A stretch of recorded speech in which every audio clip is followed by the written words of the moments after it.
running at 40%, most of us. You know, because we're half in and half out. And it's not surprising, because life is difficult. It's like, well, what if you were 90% in?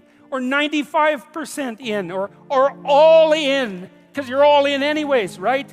It's a life and death game. No one gets out of this. Everyone dies. You might as well commit yourself.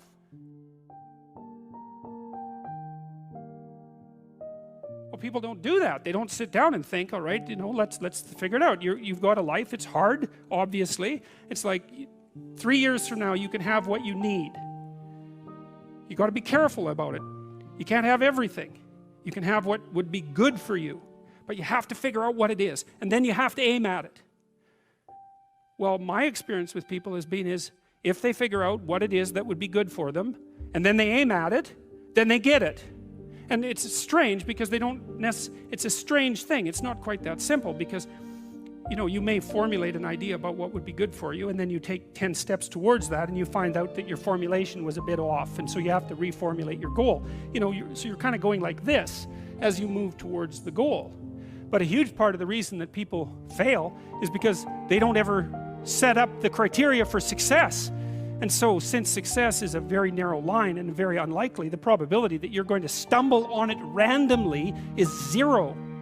And so there's a proposition here, and the proposition is, if you actually want something, you can have it. Now the question then would be, well, what do you mean by actually want? And the answer is that you reorient your life in every possible way to make the probability that that will occur as certain as possible. And that's a sacrificial idea, right? It's like, you don't get everything. Obviously.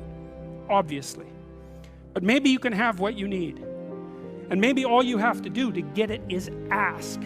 But the asking isn't a whim or today's wish. It's like, you have to be deadly serious about it. You have to think, okay, like, I'm taking stock of myself. And if I was going to live properly in the world, and I was going to set myself up such that being would justify itself in my estimation, and I don't mean as a harsh judge, exactly what is it that I would aim at? And often people won't specify their goals too, because they don't like to specify conditions for failure. So if you keep yourself all vague and foggy, which is real easy, because that's just a matter of not doing as well, then you don't know when you fail. And people might say, well, I really don't want to know when I fail because that's painful, so I'll keep myself blind about when I fail. That's fine, except you'll fail all the time then. You just won't know it until you've failed so badly that you're done. And that can easily happen by the time you're 40. So I would recommend that you don't let that happen. So that's willful blindness, right? You could have known, but you chose not to.